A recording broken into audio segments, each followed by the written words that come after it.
ನಮಸ್ಕಾರ ವೀಕ್ಷಕರೇ, ನವರಾತ್ರಿಯ ವಿಶೇಷ ಕಾರ್ಯಕ್ರಮಕ್ಕೆ ಸ್ವಾಗತ. ನಾನು ಹರ್ಷಿತಾ.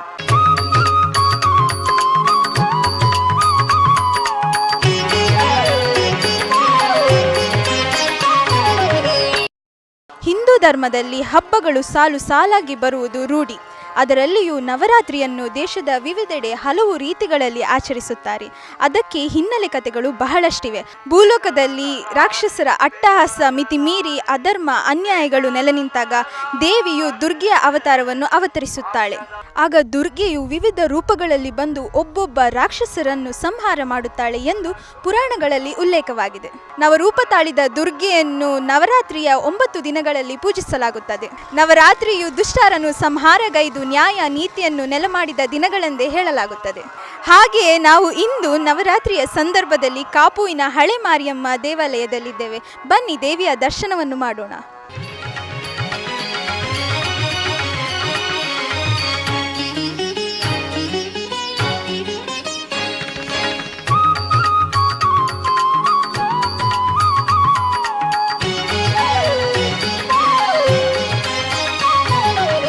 ಕಾಪು ಕ್ಷೇತ್ರದ ಮಾರಿಯಮ್ಮ ಹಳೆ ಮಾರಿ ಗುಡಿಯ ಪಾಲಿಸಮ್ಮ ಮಹಾಲಕ್ಷ್ಮಿ. ಕಾಪು ಕ್ಷೇತ್ರದ ಮಾರಿಯಮ್ಮ ಹಳೆ ಮಾರಿ ಗುಡಿಯ ಪಾಲಿಸಮ್ಮ ಮಹಾಲಕ್ಷ್ಮಿ. ಕೋಟೆಯ ದೇವಿಯ ಪೇಟೆಗೆ ಸೇರಿ ನಂಬಿದ ಭಕ್ತರ ಹೃದಯದಿ ನಿಂತೆ ಕಾಪು ಕ್ಷೇತ್ರದ ಮಾರಿಯಮ್ಮ ಹಳೆ ಮಾರಿ ಗುಡಿಯ ಪಾಲಿಸಮ್ಮ ಮಹಾಲಕ್ಷ್ಮಿ.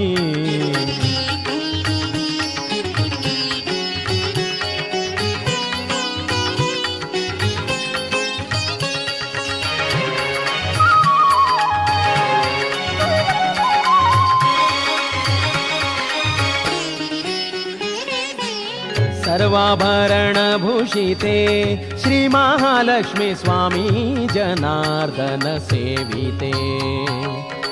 ಅರಸು ದಂಡಿನ ಮಾರಿಯೇ ಮಲ್ಲಾರಿನಲ್ಲಿ ಹವಲ್ದಾರರಿಂದ ಪೂಜಿತೆ. ಸಾವಿರ ಸೀಮೆಯ ಒಡೆಯ ಜನಾರ್ದನ ಸ್ವಾಮಿಯ ಬಗಲಿನ ಕ್ಷೇತ್ರದಿ ನೆಲೆಸಲು ಪಳ್ಳಿಯ ಪಡುಪಿಗೆ ಕಾಯಿಯ ಬಿಸುಟೆ ಲಕ್ಷಣಪುರದಲ್ಲಿ ಗದ್ದಿಗೆ ಪಡೆದೆ. ಕಾಪು ಕ್ಷೇತ್ರದ ಮಾರಿಯಮ್ಮ ಹಳೆ ಮಾರಿ ಗುಡಿಯ ಪಾಲಿಸಮ್ಮ ಮಹಾಲಕ್ಷ್ಮಿ.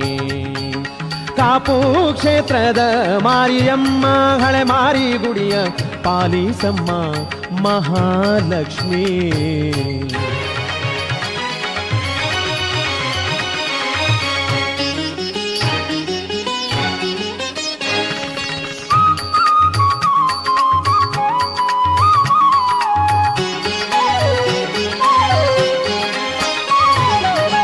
ನಮ್ಮ ಈ ಕಾಪು ಕ್ಷೇತ್ರ ಎಂಬುದು ಚಾರಿತ್ರವಾಗಿ ಹೆಸರುವಾಸಿಯಾದ್ದು. ಯಾಕಂತ ಹೇಳಿದ್ರೆ ಈ ಕ್ಷೇತ್ರದ ವಿಶೇಷ ಏನಂತೇಳಿದರೆ ಇಲ್ಲಿ ಜನಾರ್ದನ ಒಡೆಯ, ಅಂದರೆ ಅವನಿಗೆ ಹೆಸರು ಏನಂತೇಳಿದ್ರೆ ಕಾಪು ಸಾವಿರ ಸೀಮೆಯ ಒಡೆಯ ಅಂತೇಳಿ. ಹಾಗೆ ಇಲ್ಲಿ ನಮಗೊಂದು ವಿಶೇಷ ಒಂದು ಭಾಗ್ಯ ಏನಂತೇಳಿದ್ರೆ ಮಾರಿಯಮ್ಮ ದೇವರು ನಮಗೆ ಅದೊಂದು ಈ ಕ್ಷೇತ್ರ ಪುಣ್ಯ. ಯಾಕಂತೇಳಿದ್ರೆ ಇದಕ್ಕೆ ಹೆಸರೇ ಹಳೆ ಮಾರಿಯಮ್ಮ ದೇವರು ಅಂತೇಳಿ.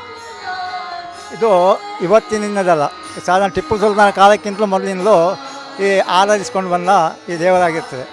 ಅಂದರೆ ಮೊದಲು ಅಲ್ಲಿ ಮಲ್ಲಾರ್ ಅಂತೇಳೋ ಗ್ರಾಮದಲ್ಲಿ ಅವಳು ನೆಲೆ ನಿಂತಿದ್ಳು. ಅಲ್ಲಿ ಏನೋ ಭಜಕರಿಗೆ ಹೋಗಿರೋದು ಬರಲಿಕ್ಕೆ ತೊಂದರೆ ಆಗ್ತದೆ, ಎಲ್ಲ ಭಜಕರಿಗೆ ಭೇಟಿ ಆಗಬೇಕಂತ ಆ ಉದ್ದೇಶದಿಂದ ಆಗ ಆ ಸಮಯದಲ್ಲಿ ಅಲ್ಲಿಂದ ಬಿಸಾಡಿದ ತೆಂಗಿನಕಾಯಿ ಈ ಕ್ಷೇತ್ರದಲ್ಲಿ ಬಂದು ಬಿತ್ತು. ಇಲ್ಲಿ ಆಗ ಅಲ್ಲೂ ಏನೋ ಬೇರೆ ಧರ್ಮದವರು ಒಂದು 6ನೇ ಕ್ಷೇತ್ರ ಇದ್ರೂ ಅವರು ಆ ದೇವಿಯ ಮೇಲೆ ಅಭಿಮಾನ ಇಟ್ಟು ಆ ಕ್ಷೇತ್ರ ಬಿಟ್ಟು. ಹಾಗಾಗಿ ಇಲ್ಲಿ ಇದನ್ನು ಮಾರಿಯಮ್ಮ ದೇವರ ಒಟ್ಟಿಗೆ ಇದಕ್ಕೆ ಪಳ್ಳಿ ಪಡುಪು ಅಂತೇಳೋ ಒಂದು ಹೆಸರು ಕೂಡ ಬಂತು. ಅಲ್ಲಿಂದ ಇಲ್ಲಿವರೆಗೆ ಅದು ಬೆಳವಣಿಗೆ ಆಗಿ ಇವತ್ತು ಈ ಕ್ಷೇತ್ರವು ಜಗತ್ ಪ್ರಸಿದ್ಧವಾಗಿದೆ. ಇಲ್ಲಿ ವಿಶೇಷ ಏನಂತೇಳಿದ್ರೆ ಇಲ್ಲಿಯ ವಿಶೇಷ ಮುಖ್ಯವಾಗಿ ಇಲ್ಲಿ ಮೂರ್ತಿ ಪೂಜೆ ಅಲ್ಲ, ಇಲ್ಲಿ ಗದ್ದಿಗೆ ಪೂಜೆ. ಯಾಕಂತೇಳಿದ್ರೆ ಇಲ್ಲಿಯ ಗದ್ದಿಗೆಗೆ ವಿಶೇಷ ಮಹತ್ವ ಇರೋದು. ಇಲ್ಲಿ ವಿಶೇಷ ಸೇವೆ ಸಹ ಗದ್ದಿಗೆ ಪೂಜೆ ಅಂತೇಳಿ ಹಿರಿಯ ದೇವಿಯ ಎಲ್ಲ ಕಾರಣಕ್ಕೆ ಇರೋದೇ ಆ ಗದ್ದಿಗೆ ಮೇಲೆ. ಆದರೆ ಜನರಿಗೊಂದು ಕಾನ್ಸಂಟ್ರೇಷನ್ ಮೈಂಡ್ ಬರಬೇಕು, ಒಂದು ಭಕ್ತಿಭಾವ ಬರಬೇಕು ಅಂತ ಹೇಳೋ ದೃಷ್ಟಿಯಿಂದ ಅದಕ್ಕೆ ನಾವೊಂದು ದೇವಿಯ ಮಹಾಲಕ್ಷ್ಮಿ ರೂಪ ಕೊಟ್ಟು ದೇವರಿಗೊಂದು ಕೈ ಮಲಿಕ್ಕೆ ಒಂದು ಅವಕಾಶ ಮಾಡಿದ್ವಿ. ಇಲ್ಲಿಯ ಮುಖ್ಯ ವಿಶೇಷ ಏನಂದರೆ ಇಲ್ಲಿ ಗದ್ದಿಗೆ ಒಂದು ವಿಶೇಷ. ಮತ್ತು ಇನ್ನೊಂದು ಇಲ್ಲಿಯ ವಿಶೇಷ ಏನಂತೇಳಿದ್ರೆ ಇಲ್ಲಿ ಪ್ರತಿ ಮಂಗಳವಾರ ಮಾತ್ರ ಪೂಜೆ.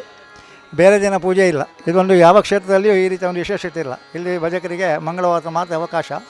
ಬಾಕಿ ದಿನ ಈಗ ಬಂದು ಕೈ ಮುಗಿದು ಹೋಗ್ತಾರಲ್ಲ, ಪೂಜೆ ನೋಡಬೇಕು, ದೇವರ ಅಲಂಕಾರ ನೋಡಬೇಕಂತ ಹೇಳಿದ್ರೆ ಮಂಗಳವಾರ ಮಾತ್ರ ಬಂದು ನೋಡುವಂಥದ್ದು.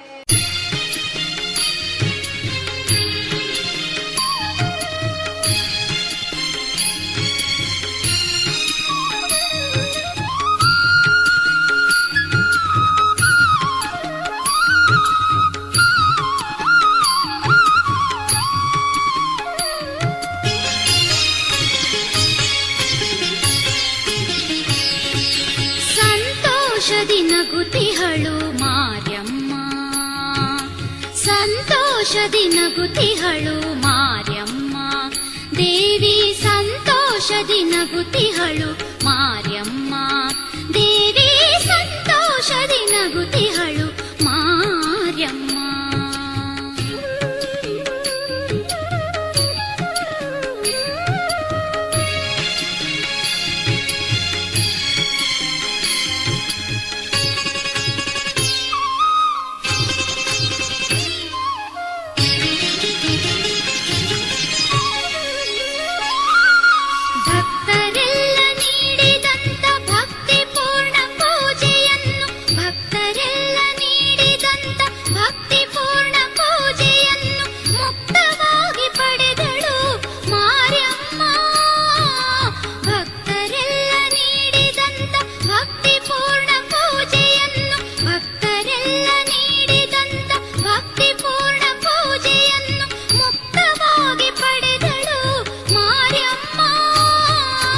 ಸಂತೋಷದಿ ನಗುತಿಹಳು ಮಾರ್ಯಮ್ಮ, ಸಂತೋಷದಿ ನಗುತಿಹಳು ಮಾರ್ಯಮ್ಮ ದೇವಿ, ಸಂತೋಷದಿ ನಗುತಿಹಳು ಮಾರ್ಯಮ್ಮ ದೇವಿ, ಸಂತೋಷದಿ ನಗುತಿಹಳು ಮಾರ್ಯಮ್ಮ.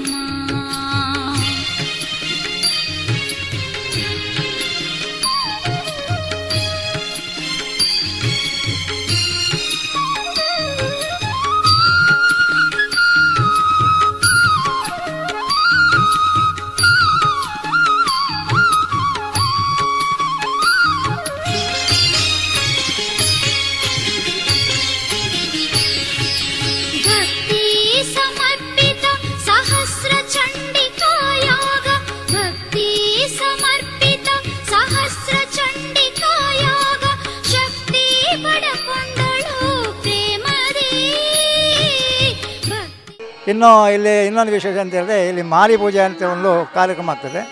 ಆ ಮಾರಿ ಪೂಜೆ ಸಮಯದಲ್ಲಿ ಸಹ ಅದಕ್ಕೆ ಬೇರೆ ಒಂದು ಅವಳ ಉಗ್ರ ರೂಪದ ಒಂದು ಅಲಂಕಾರ. ಈಗ ನಿತ್ಯಕ್ಕೆ ನಾವು ಚತುರ್ಮುಖ ಅಲ್ಲ, ಇದು 4 ಕೈ ಮಾರಿ ಪೂಜೆಗೆ 2 ಕೈ ಹಿಡಿದು ಕಡ್ಗೆ ಹಿಡ್ಕೊಂಡು ರುದ್ರಾವತಾರ. ಇದೊಂದು ವಿಶೇಷ.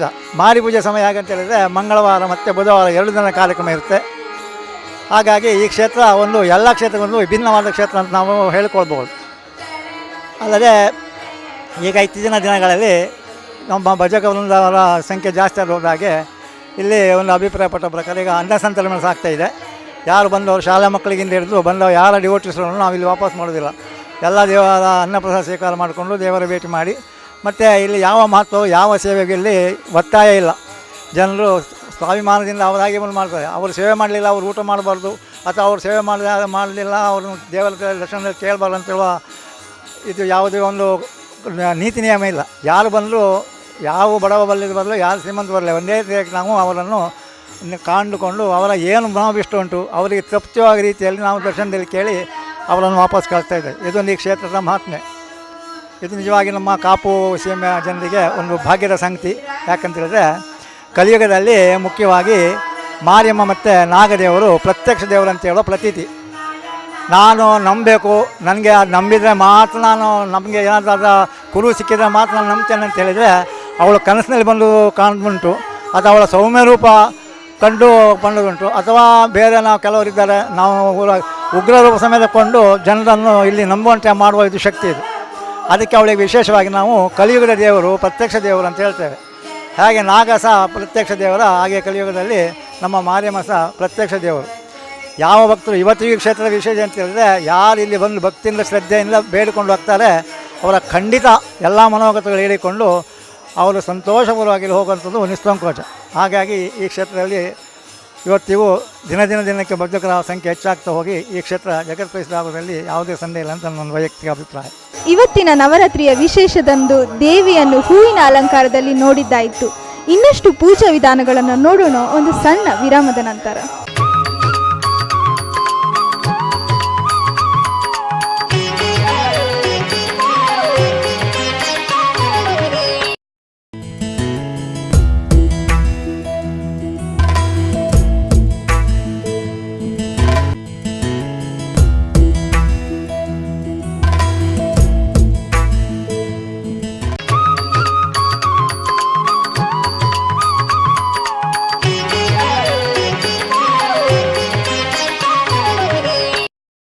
ವಿರಾಮದ ನಂತರ ನವರಾತ್ರಿಯ ವಿಶೇಷ ಕಾರ್ಯಕ್ರಮಕ್ಕೆ ಸ್ವಾಗತ.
ಶ್ರೀದೇವಿಯ ಸಾನ್ನಿಧ್ಯದಲ್ಲಿ ಪ್ರತಿ ವರ್ಷ ಪೂರ್ವ ಪದ್ಧತಿ ಪ್ರಕಾರ ಆಶ್ವಯುಜ ಮಾಸದ ಪರ್ವಕಾಲದಲ್ಲಿ ಶರನ್ನವರಾತ್ರಿ ಕಾರ್ಯಕ್ರಮವು ವಿಜೃಂಭಣೆಯಿಂದ ನಾವು ಮಾಡುತ್ತಾ ಬಂದಿದ್ದೇವೆ. ಈ ವರ್ಷವೂ ಪ್ರತಿ ವರ್ಷದಂತೆ ಶ್ರೀದೇವಿಗೆ ಆಶ್ವಯುಜ ಮಾಸದ ಪಾಡ್ಯದಿಂದ ನವಮಿವರೆಗೆ ನವರಾತ್ರಿಯ ಕಾರ್ಯಕ್ರಮಗಳು. ಬೆಳಿಗ್ಗೆ ಶ್ರೀದೇವಿ ಮಹಾತ್ಮೆ ಪಾರಾಯಣ, ಅದೇ ರೀತಿ ಮಧ್ಯಾಹ್ನ ಗದ್ದಿಗೆ ಪೂಜೆ, ಪ್ರಸನ್ನ ಪೂಜೆ, ದರ್ಶನ ಸೇವೆ ಹಾಗೂ ಅನ್ನ ಸಂತರ್ಪಣೆ ನಡೆಯಲಿದೆ. ಹಾಗೂ ರಾತ್ರಿ ಏಕಾಂತ ಸೇವೆ. ಅದೇ ರೀತಿ ದಶಮಿಯಂದು, ವಿಜಯದಶಮಿಯನ್ನು ನಾವು ಆಚರಣೆ ಮಾಡ್ತಿದ್ದೇವೆ. ಅದೇ ರೀತಿ ನವರಾತ್ರಿಯ ನಂತರ ಬರುವ ಮಂಗಳವಾರ, ಈ ವರ್ಷ ತಾರೀಕು 15 ಅಕ್ಟೋಬರ್ ಶ್ರೀದೇವಿಗೆ ಚಂಡಿಕಾ ಯಾಗ ಪೂರ್ಣಾವತಿಯು ನಡೆಯಲಿದ್ದು, ಎಲ್ಲ ಭಕ್ತಾದಿಗಳಿಗೂ ಆಡಳಿತ ಮಂಡಳಿ ಪರವಾಗಿ ಕಾಪುಪೇಟೆ 10 ಸಂಸ್ಥರ ಪರವಾಗಿ ಆಮಂತ್ರಣವನ್ನು ನಾವು ನೀಡುತ್ತಿದ್ದೇವೆ.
ದಂಡಂ ಶೂಲಂ ಸೇವೆ ಸೇವೆ ಮಹಾಲಕ್ಷ್ಮೀ ಸರ್ವದರ್ಶನಾಂ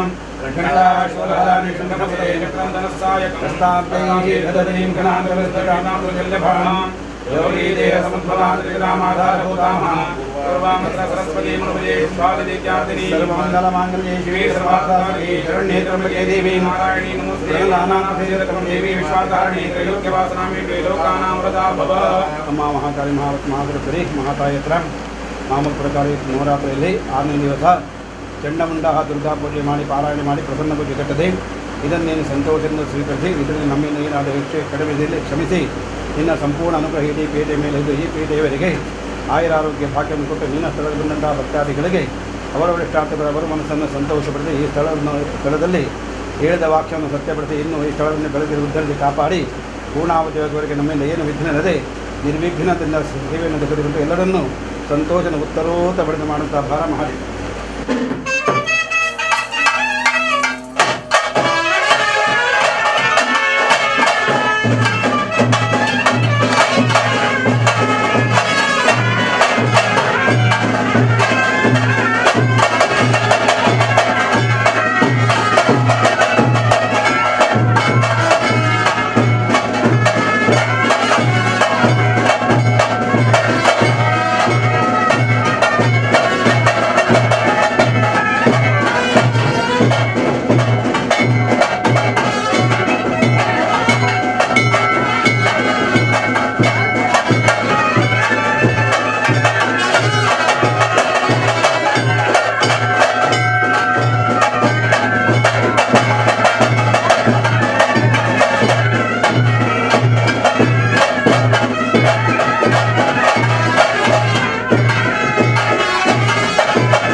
कात्यायनी गौरी दाक्षायणे हिमवन्तगिरिय कुमारी उमा कात्यायनी गौरी दाक्षायणे हिमवन्तगिरिय कुमारी रमय रसन पद कमल मधुपे नित्य अमर वंदित गज गमन भवानी भवानी भवानी उमा कात्यायनी गौरी दाक्षायणी हिमवन्तगिरिय कुमारी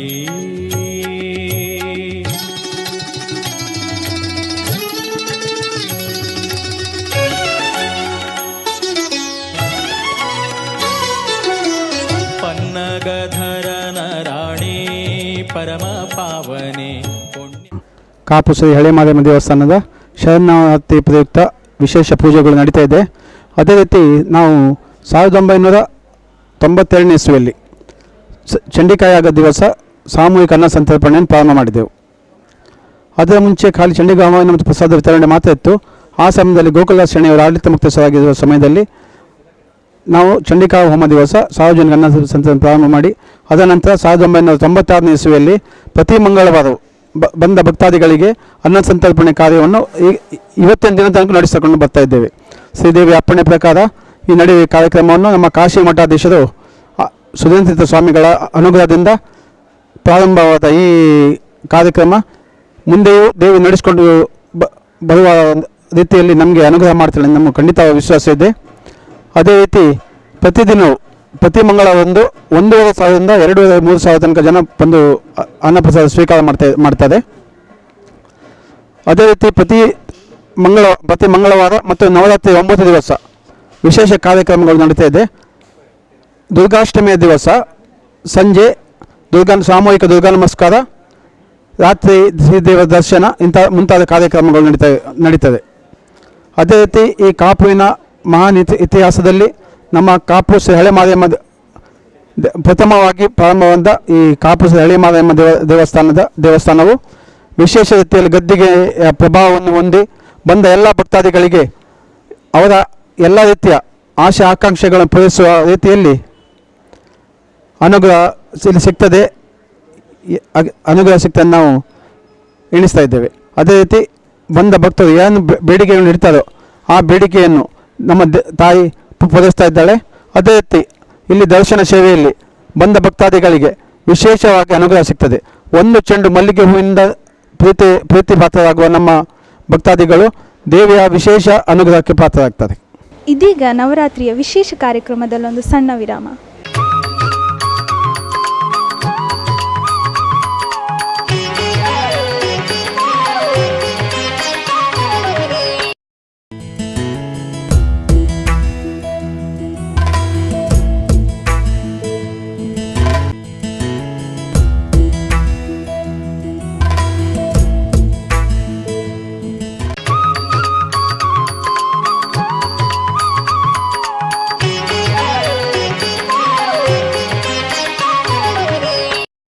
ವಿರಾಮದ ನಂತರ ವಿಶೇಷ ಕಾರ್ಯಕ್ರಮಕ್ಕೆ ಮತ್ತೆ ಸ್ವಾಗತ. ಇವತ್ತಿನ ನವರಾತ್ರಿಯಂದು ನಾವು ಕಾಪುವಿನ ಹಳೆ ಮಾರಿಯಮ್ಮ ದೇವಾಲಯದಲ್ಲಿದ್ದೇವೆ. ಅಲ್ಲಿನ ಇನ್ನಷ್ಟು ಆಚರಣೆಗಳನ್ನು ನೋಡೋಣ.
ಹಳೆ ಮಾರಿಯಮ್ಮ ದೇವಸ್ಥಾನ ಕಾಪು. ಹೆಸರು ಹೇಳಿದಂತೆ ಈ ಒಂದು ದೇವಸ್ಥಾನಕ್ಕೆ ಬಹಳ ವರ್ಷಗಳ ಒಂದು ಇತಿಹಾಸ, ಹೆಸರು ಸೂಚಿಸಿದೆ ಹಳೆ ಮಾರಿಯಮ್ಮ ಅಂತೇಳಿ. ಬಹಳ ವರ್ಷಗಳಿಂದ ಇದಕ್ಕೊಂದು ಒಳ್ಳೆಯ ಒಂದು ಸ್ಥಾನ ಉಂಟು, ಗೌರವ ಉಂಟು. ವಿಶೇಷವಾಗಿ ಈ ನವರಾತ್ರಿ ಪರ್ವಕಾಲ 10 ದಿವಸ ನಡೆಯುವಂಥದ್ದು. ಈ ಸಾನ್ನಿಧ್ಯದಲ್ಲಿ ನಡೆಯುವಂಥ ನವರಾತ್ರಿ ಬಹಳ ವೈಭವದಿಂದ ಈ ವರ್ಷ ಕೂಡ ನಡೀತಾ ಉಂಟು. ಬೆಳಗ್ಗಿಂದ ರಾತ್ರಿವರೆಗೆ ಹಂತ ಹಂತವಾಗಿ ದೇವರ ಪೂಜೆಗಳು ನಡೀತಾ ಬರುವಂಥದ್ದು. ಆಯಾ ಕಾಲಕ್ಕೆ ಮಧ್ಯಾಹ್ನ ವಿಶೇಷವಾಗಿ ಭಕ್ತಾದಿಗಳಿಗೆ ಅನ್ನಸಂತರ್ಪಣೆ ಸೇವೆ. ಊರ ಪರವರ ಭಕ್ತಾದಿಗಳು ಸಂತುಷ್ಟವಾಗಿ ಅನ್ನಸಂತರ್ಪಣೆಗೋಸ್ಕರ ವಿಶೇಷವಾಗಿ ಈ ಬಾರಿ ನೂತನ ಭೋಜನ ಶಾಲೆ ಅವು ಬೇಕಾದ ಅವರ ಕಟ್ಟಡಗಳನ್ನೆಲ್ಲ ಇವತ್ತು ನವೀಕರಣವಾಗಿ ಮಾಡಿಸಿದುಂಟು. ಮುಂದಕ್ಕೆ ಜನರ ಅನುಕೂಲಕ್ಕೋಸ್ಕರ ಅಭಿವೃದ್ಧಿಗೋಸ್ಕರ ಬಹಳಷ್ಟು ಕಾರ್ಯಕ್ರಮಗಳನ್ನೆಲ್ಲ ನಾವು ಹಮ್ಮಿಕೊಂಡದ್ದುಂಟು. ಇದನ್ನೆಲ್ಲ ಆ ದೇವಿಯು ಒಳ್ಳೆಯ ರೀತಿಯಲ್ಲಿ ನಡೆಸ್ಕೊಡ್ಬೇಕು. ಇಲ್ಲಿ ಭಕ್ತಾದಿಗಳು ಬಂದು ಅವರವರ ಮನಸ್ಸಿನ ಒಂದು ಆಶೋತ್ತರಗಳನ್ನು ಈ ಪರ್ವಕಾಲದಲ್ಲಿ ಏನು ಬೇಡ್ತಾರ ಅದನ್ನು ಹಿಂದೆ ನಡೆಸಿಕೊಟ್ಟದ್ದುಂಟು. ಈಗಲೂ ಅವರು ಬಂದು ಈಗ ಅವರು ಪ್ರಾರ್ಥನೆ ಮಾಡ್ತಾರೆ. ಅದನ್ನು ಕೂಡ ಈಗ ದೇವಿಯವರು ಈ ದೇವರ ದರ್ಶನದಲ್ಲಿ ಏನೇನು ಇವರು ಬರ್ತಾರ ಅದನ್ನು ದೇವರಿಗೆ ಕೊಟ್ಟದ್ದುಂಟು. ಮುಂದೆ ಕೂಡ ಈ ಒಂದು ಕ್ಷೇತ್ರ ಅಭಿವೃದ್ಧವಾಗಲಿ ಅಂತೇಳಿ ನಾನು ಈ ಮೂಲಕ ಈ ಕ್ಷೇತ್ರದ ವಿಷಯದಲ್ಲಿ 2 ಮಾತುಗಳನ್ನು ಮಾತಾಡಿದ್ದೇನೆ. ನವರಾತ್ರಿಯಂದು ದೇವಿಯ ದರ್ಶನವನ್ನು ಮಾಡಿದ್ವಿ ಹಾಗೂ ಇಲ್ಲಿನ ವಿಶೇಷ ಪೂಜೆಗಳನ್ನು ಸಹ ವೀಕ್ಷಿಸಿದ್ದಾಯಿತು. ನಮ್ಮ ಎಲ್ಲ ವೀಕ್ಷಕರಿಗೂ ನವರಾತ್ರಿ ಹಾಗೂ ದಸರಾ ಹಬ್ಬದ ಶುಭಾಶಯಗಳನ್ನು ತಿಳಿಸ್ತಾ ಇಂದಿನ ಕಾರ್ಯಕ್ರಮವನ್ನು ಮುಕ್ತಾಯಗೊಳಿಸ್ತಾ ಇದ್ದೇವೆ. ನಿರಂತರ ಸುದ್ದಿ ಹಾಗೂ ಮನರಂಜನೆಗಾಗಿ ನೋಡ್ತಾ ಇರಿ ಸ್ಪಂದನ ವಾಹಿನಿ.